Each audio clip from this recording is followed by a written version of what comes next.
Assalamu alaikum, dear friends, guests, co-thinkers, and intellectual opponents. We are very happy to see you all here in this restaurant in Concorde Hotel for our event. And I'm very honored today to open up this roundtable discussion, which is titled as Is Liberty an Islamic Value?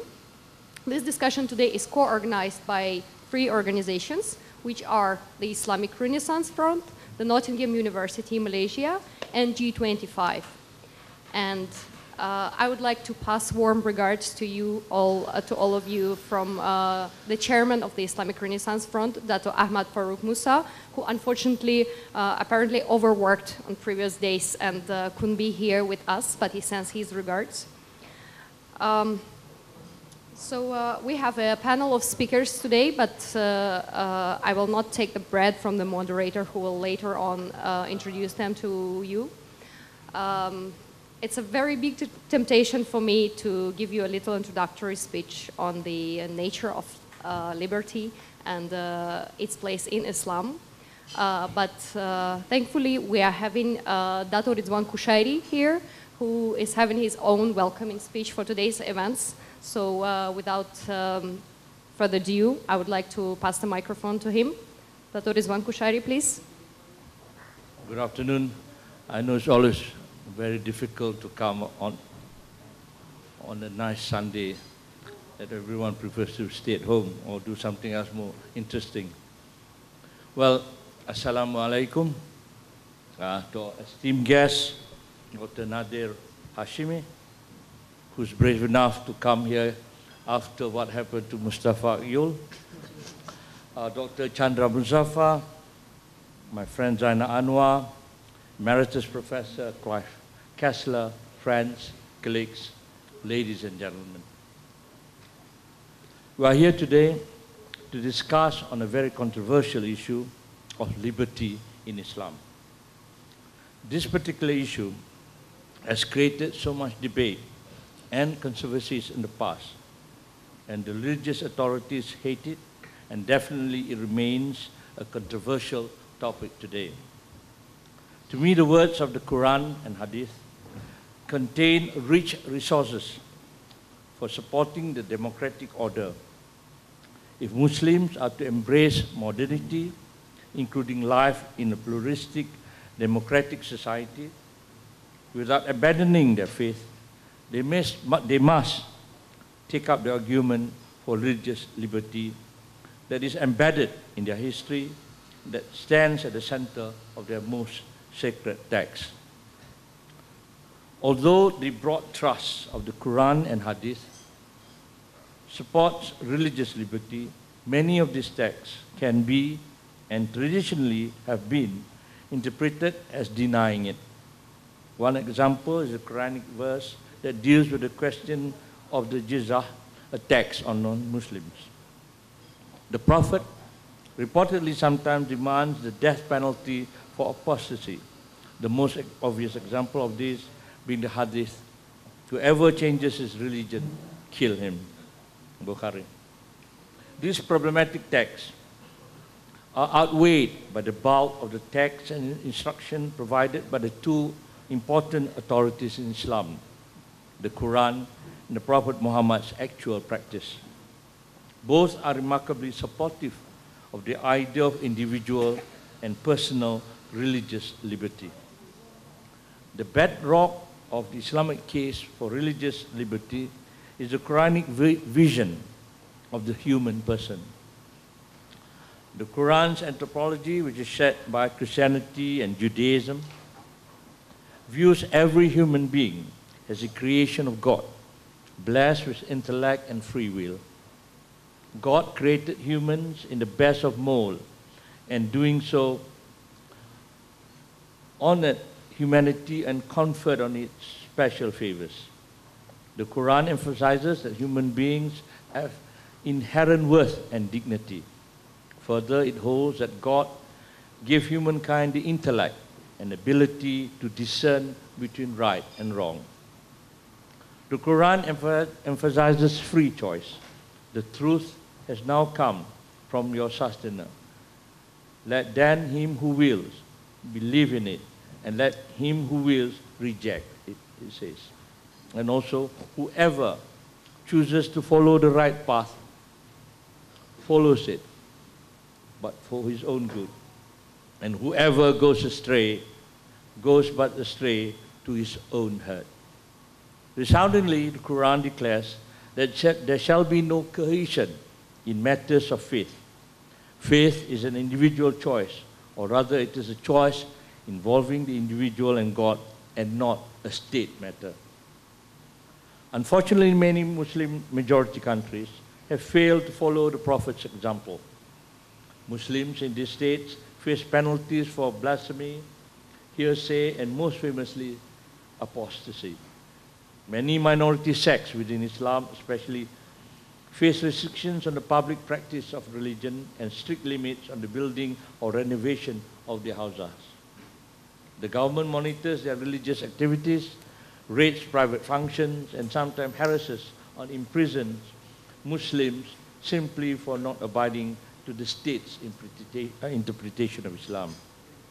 If the Quran does speak against religious liberty, and if the evidence from the relevant hadith is weak, how can we account for the restrictions on religious liberty in Muslim majority states?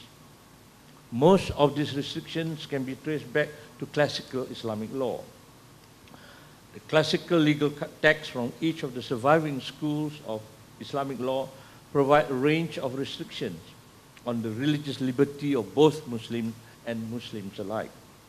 They are not the inevitable developments of Islam's two most authoritative sources, the Quran and the Prophet's actual practice, but rather a contestable departure from them. About 100 years after the death of the Prophet, Muslim theologians and jurists during the Umayyad dynasty began to define Muslim and community.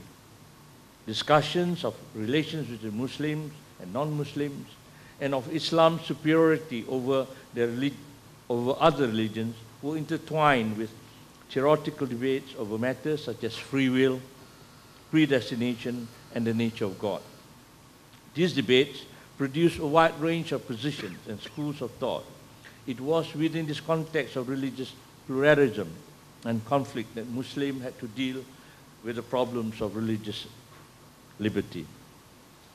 It is far from clear how consistently or stringently these restrictions were applied in practice. Like apostasy law, they may have been used only at particular times of uncertainty, difficulty, or tensions with an external enemy that has two attributes, namely treason and sedition. Today, there is some movement towards Muslim acceptance of religious liberty in global terms. Religious liberty receives its primary definition from Article 18 of the Universal Declaration of Human Rights, which has been incorporated into other international instruments, such as the International Covenant on Civil and Political Rights and the UN Declaration on the Elimination of all forms of intolerance and discrimination based on religion or belief. Many Muslim majority states have even signed and ratified the ICCPR, which contains the wording of Article 18 of the Universal Declaration with minor changes. Though they may continue to flout this ideal, the many Muslim majority countries have accepted this statement and in some minimal legal sense already committed themselves to the ideal of religious liberty. Sadly, the administration of this standard continues to be painfully slow because of certain trends within Islam. At a time when a number of ultra-conservative voices appear to be dominating the discourse in many parts of the Muslim world, Muslim scholars who advocate for religious liberty are fiercely opposed. They are often labeled as stooges of the West or accused of being apostates or heretics. Muslims, who now make up roughly 20% of the world population, have a political and religious duty to take into account important values and norms that have extensive grounding in Islam's most sacred text and its own tradition. In doing so, Muslim thinkers will be returning to the most important sources of authority, the Quran and the Prophet in support of tolerance and religious liberty. The idea of liberty, hence, is being seen as a threat to our complacency, given that we are so used to govern everything based on power, imposition, and regulation. But religion of Islam is built upon knowledge, hujjah, and true conviction. Hence, in this roundtable discussion, I hope we could discuss further about the idea of liberty and try to find the answer to the question whether or not is liberty an Islamic value. Thank you very much. Thank you so much, Dato' Ridwan. So now is the time for us to open up our discussion, and I'm passing the microphone to our moderator, Ehsan Shahwahid, who will introduce our speakers. Please. Thank you, Julia, chairperson for today, and also colleague from IRF. Bismillahirrahmanirrahim. Assalamu alaikum warahmatullahi wabarakatuh. May peace be upon you all. Very good afternoon. And of course, we are here again for another important discussion. And the topic of our roundtable discussion today is basically a question, an important one. Is liberty an Islamic value? Sounds simple, but it could also be complicated actually. Perhaps if we could see, we could have a clue to this answer based on the recent incident. As mentioned by Datuk just now, the recent controversy that circled around the Turkish Muslim scholar and journalist Muzaffar, who widely promoted the value of liberty to Muslim societies. His book with the title Islam Without Extremes, A Muslim Case for Liberty, was banned by the Malaysian authority. And he was investigated and later detained after giving a public talk on Islam and liberty. He was accused of preaching about Islam without proper credentials, or in other words, without the authority to teach about Islam.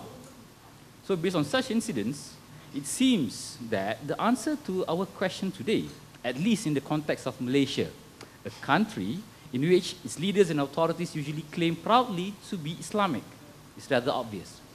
Liberty is not an Islamic value. But is that actually the right answer? So, for us, IRF and other like-minded organizations, we have always contested this question, and we have always mentioned that liberty is something important and rather Islamic.